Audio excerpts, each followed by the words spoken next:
Ladies and gentlemen, we appreciate the time that you took to view the series that we had on the NWU's Beehive, our little bit of an entrepreneurial perspective, our career center, as well as our business school. All these things are very important, but so too wellness. And at the NWU, we take wellness amongst our employees very seriously. Here's a few tips that is shared by someone knowledgeable on the field from the NWU. Please welcome Genevieve-Pukke. I'm Genevieve-Pukke and I'm the Employee Wellness Specialist at Noordwes-Universiteit. Today, I'm going to speak to you about tips on how you can manage your overall well-being. Before I start with my presentation, I would like to go over a personal story and how I use my circumstances to help me make tough decisions in life. When I was at university, my mom became quadriplegic with brain damage. And I had to, when I finished campus, make a tough decision. Do I stay at home and take care of her, or do I leave home and work? Now, it was difficult for me on various levels because I did not want to leave my family behind, but I needed to work. So I had to decide how I was going to handle this. And one of the things I needed to do was to find my purpose in life. By examining my purpose in life, I was able to make the choice to leave home. So in order to do this, I had to learn to get to know myself better, my likes, my interests, my dislikes, my values. I had to find people that I trusted to give me feedback with regards to my strengths and my weaknesses, because I too had blind spots. I went in for career testing. All of this information consolidated was able to give me an understanding of myself, and I was able to decide which values I held dear to me and which I was able to compromise on. And based on that, I discovered that service to community and helping my family were important. So I was able to make the decision to enter the work environment. The other thing that assisted me was the management of my stress levels, because when you make tough choices, you are also stressed. So I had to learn things like progressive muscle relaxation, breathing techniques. I had to find people that I trusted, that I could speak to.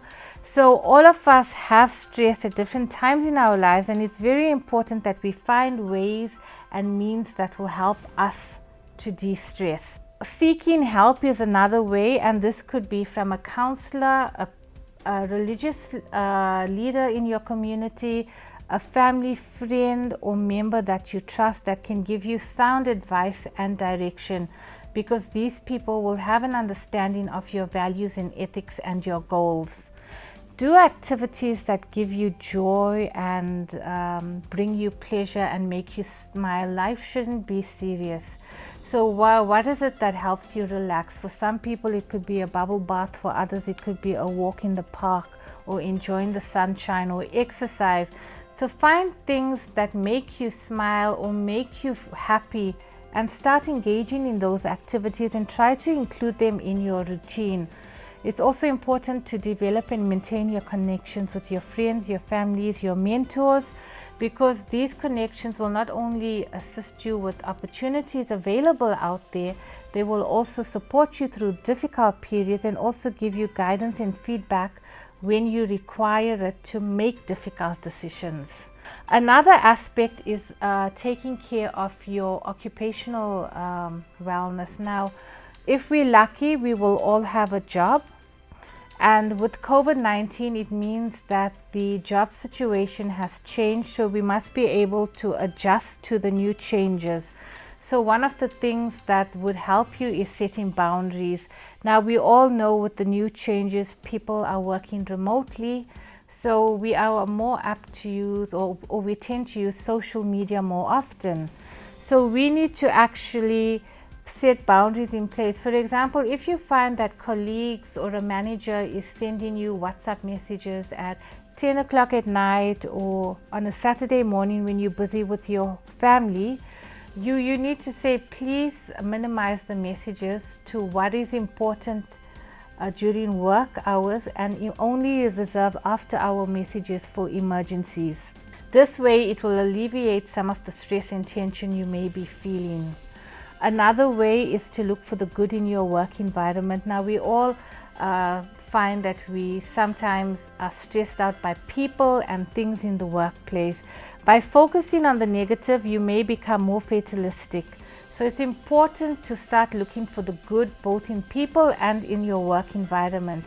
By doing this, you are more able to train your mind to find joy, to find positiveness in the work environment. Now, I will give you an example of when I first started working. My job was not all I expected it to be, so I was very anxious and depressed about it. But I said I'm not going to remain this way, so I started to look for good things at work. And I found that I actually started to enjoy my work, because I found each day more and more things to be thankful and grateful for, because my mind was now trained to actually look for good. So when it happened, I recognized it. So and this is a skill we can use in different areas of our lives. Seek help. So if you find that you're struggling with something, maybe you know computers but you don't know formulas in Excel, find an expert or book into a course that will assist you to learn the skills that you require. Don't sit with gaps. You have an opportunity to grow and develop and improve yourself. Make use of it. Career counseling is another way to get to know which direction you need to follow, and this is especially for people who find that they're in jobs and they don't actually like the jobs they're working in. So for someone who's doing IT, perhaps gaming is more suited to the person than programming. So if we're not in employment, what do we do? The one thing we certainly should not do is give up hope. So we have to persevere, look at ways we can upskill ourselves, look at ways we can improve our CVs and market ourselves, but also look at opportunities that will give us work experience, even if it's not paying. For example, you could do volunteer work that will give you the experience of a work environment without the pay, or if you can get into an internship program where you earn a stipend, that's still an opportunity for you to gain invaluable work experience. Your physical well-being is also important, so it's necessary that you learn how to eat correctly, you exercise, you take care of your hygiene. Did you know that if your blood sugar levels drop, you can become anxious or angry? Or that if you exercise, you can get a high that lasts you up to 8 hours? And these are just simple things that we can do to improve our life and our well-being. Learning nutrition, learning to exercise. So it's important you get into a routine, you join a gym, you see a dietitian, consult experts in their fields to give you direction. There's books in the library that you can borrow, even YouTube videos that you can watch that will give you this education.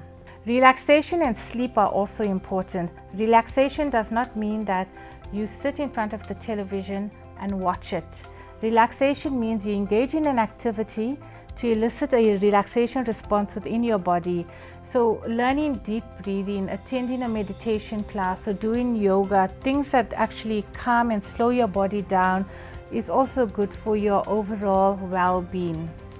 Sleep also helps to rejuvenate you, so it's very important that you get the required amount of sleep, 7 to 8 hours, so that you will be refreshed to meet the challenges. So Martin Luther King said, if you can't fly, then run. If you can't run, then walk. If you can't walk, then crawl. You have to do whatever you need to do to keep moving forward. And it's the same with our well-being. Life is challenging. We are presented with opportunities, but there's also obstacles. We can decide whether we want to stagnate or give up, or we keep moving forward. It may not be the pace we want to move forward in, but it's still a step in the right direction.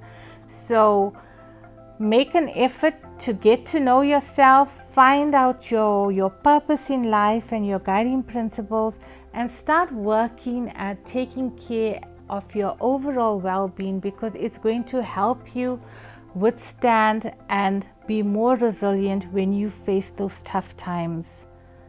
Right? I wish you all the best. Thank you, Genevieve. We appreciate your insight, and we appreciate the fact that you shared it with us. Ladies and gentlemen, keep it in mind. Wellness, an extremely important part of your life, especially in the professional environment.